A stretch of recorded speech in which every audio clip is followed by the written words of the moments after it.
There we are.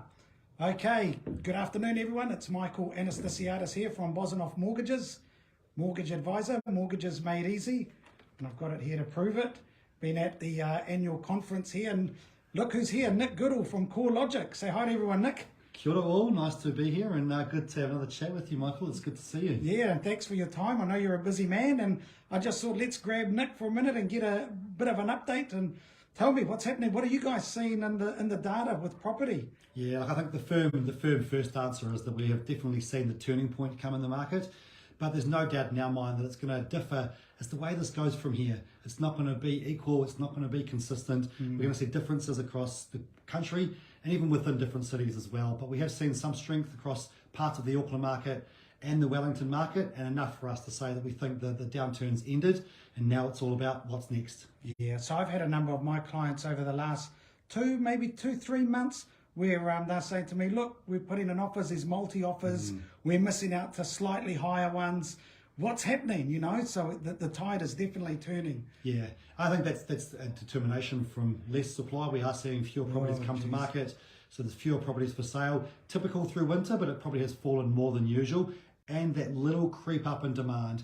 We've seen the LVR rules loosen slightly. Interest rates at a generalised peak might still go up a little bit, but generally letting people understand their worst case. And that's bringing a bit of demand back to market. And then we've got now the election coming and potential change there too. So from a speculative point of view, some people are jumping back in based on the fact they think we might see a change in government. So tell me, is the lack of supply at the moment seasonal, plus we've got an election coming up? Is that Wellington specific?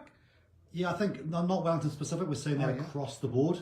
Certainly the case in Wellington as well, though. But there's some areas, even Auckland actually has probably got less supply relative to other areas. So your Auckland's certainly one area that looks undersupplied and might see stronger growth from there. Wellington also undersupplied, but we know Wellington's, again, like Auckland, a bunch of different markets. It's not just Wellington City, Lower Hutt, Upper Hutt, Porirua. So there are some differences across those different centres too, which you need to pay attention to. Okay, so topical, you mentioned before election, not that we're, you know, this isn't a party political broadcast. What are you seeing in there from the different policies from the big two parties for first home buyers? I know National's a bit more interested in investors. What have you seen?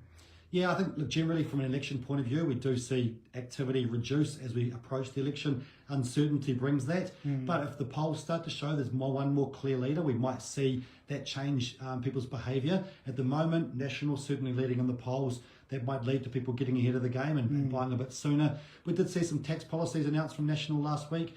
Definitely, from a broad perspective, more favourable for property investment. One from the foreign buyers, but also from an investor's perspective. So again, anyone anticipating that might jump in a bit sooner.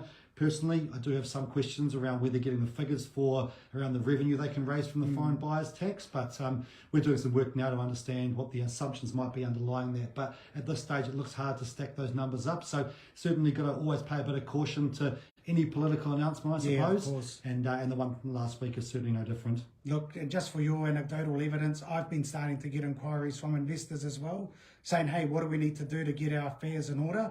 So if we do come to you after a change of government in October, we want to be looking the best we can for the bank. So people are turning their mind to it already. Yeah. So good, man. Hey, Nick, if people want to know more stuff about you and your stuff, you've got your YouTube. Tell us. Use this opportunity. Yeah, absolutely. Yeah, we do have a monthly video on YouTube, the CoreLogic NZ channel. You can follow me on Twitter, Nick Goodall _CL, CoreLogic of course, and connect with me on LinkedIn as well.